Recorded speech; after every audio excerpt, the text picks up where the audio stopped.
No, no, no, no, don't do this! Jared's voice cracked as he stumbled back against the metal folding chair, his face ghost pale under the buzzing fluorescent lights. His trembling hands were clenched so tight they bled where his nails dug. Jared, hey, look at me, man, look at me, Mike's voice cut through the chaos. He pushed through the circle of stunned veterans and reached Jared first. The guy was shaking like a leaf, eyes locked on the floor. A dark patch of urine spread on the front of his jeans. The therapist, Dr. Caswell, stepped forward slowly, palms open like he was taming a rabid dog. Jared, you're safe here. No one's going to hurt you. Jared flinched, his eyes flashing up to Caswell's face. Liar! You said it wouldn't come back. You said it was gone. What's gone, Jared? Mike asked, his heart pounding. The program, Jared whispered, voice ragged. But it's in my head again. I hear it. The cadence. The trigger words. Everyone froze. Caswell's smile faltered. Just a flicker. There are no programs here, Jared. You're having a flashback. It's a common reaction to our last session. You opened up a lot. Jared laughed, a dry, choking wheeze that turned into a sob.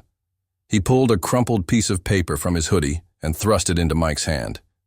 They'll tell you I killed myself, but I didn't. I was activated. Again. Then he bolted.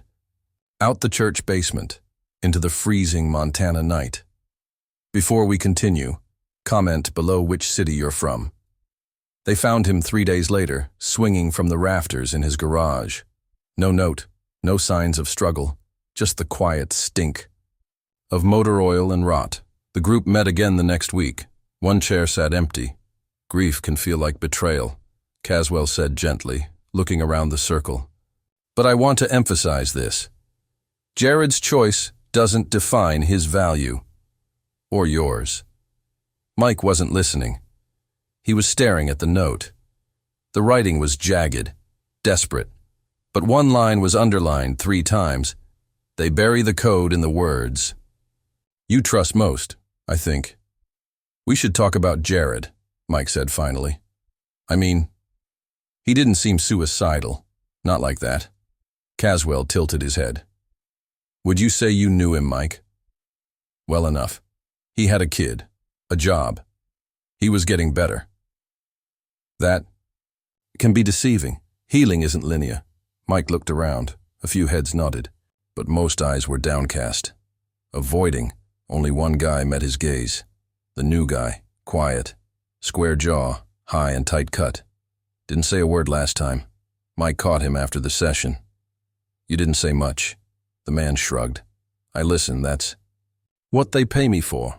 Who's they? A pause. Then a dry smile. Uncle Sam. Sort of. Mike narrowed his eyes. You active? Nah, not officially. Just a contractor. Recovery work. Name? Call me Clay. That's not a name. It's the only one you'll get, Sergeant. Mike stiffened. He hadn't mentioned his rank. Clay clapped him on the shoulder. See you next week. That night, Mike played Jared's note, again and again in his head. They bury the code. He grabbed his phone, opened his recording app, and hit play on the last session. Caswell's voice filled the room. And when you breathe in, feel the weight lift, feel the shame melt. You're not your past, you are reset. That word. Reset, he rewound, played it again. You are reset. A chill crept up his spine. Next session, Mike came early, waited by the coffee table, watched Caswell set up. Morning, Mike, Doc. You look tense. Lot on my mind. Want to share? Mike gave a tight smile. Later, the room filled. Clay arrived. Last nodded once to Mike. Caswell began. Soft voice. Rhythmic breathing cues. Relaxation exercises. The same script as always.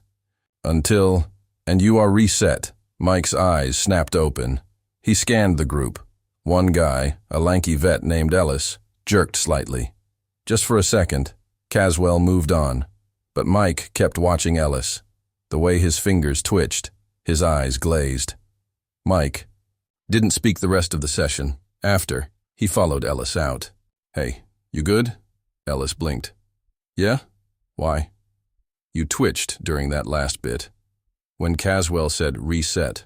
"What?" "No, man, You know Jared said that word before he died? Said it was a trigger." Ellis backed up. "You're freaking me out." "Mike, good. Be freaked. Just watch yourself." That night, Mike sat in his truck, door cracked open, breath fogging in the cold air. He hit play again, Caswell's voice, measured, calm. "You are reset. Reset. Reset." Mike hit pause. Outside, across the street, a black sedan sat idling, unmarked, engine running.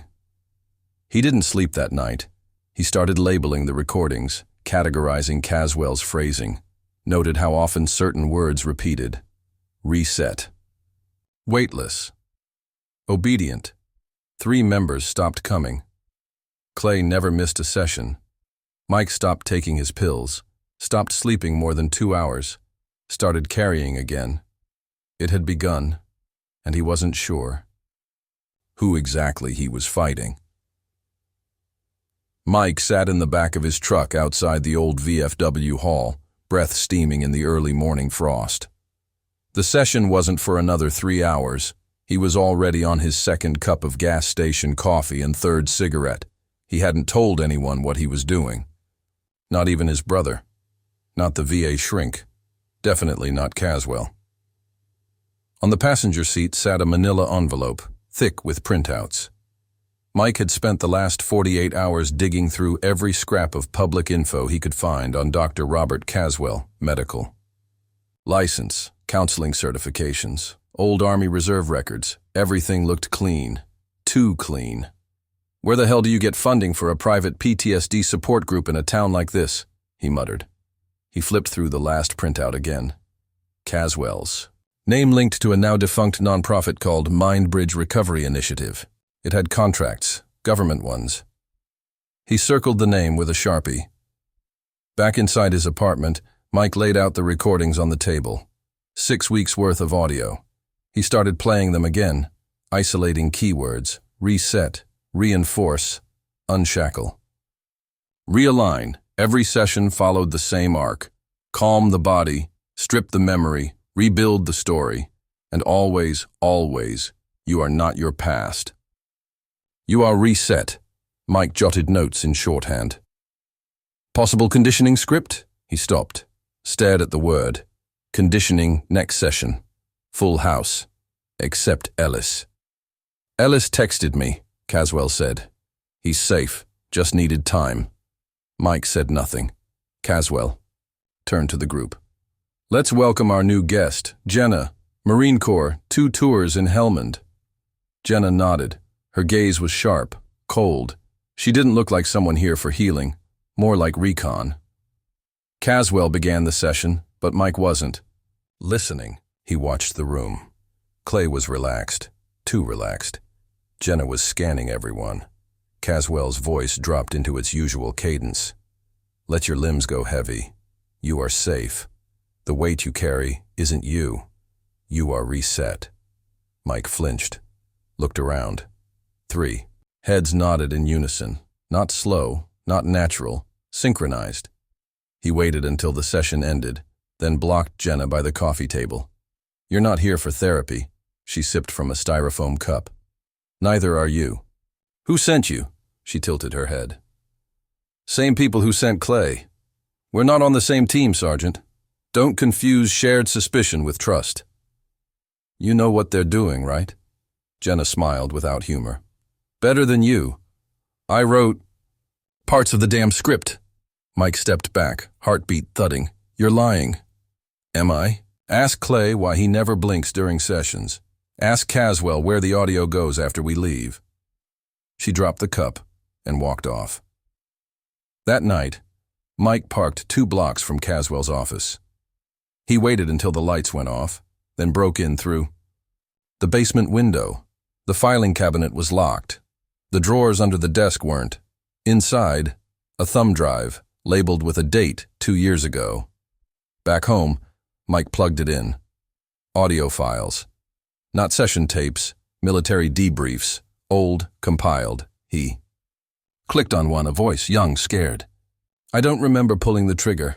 I just heard the phrase again, the one from the radio. And then I couldn't stop. Static. Who authorized the language implant? Another voice. Colder. Familiar. Caswell. Under Shadowgate Protocol. Mike. Ripped the USB out of the port.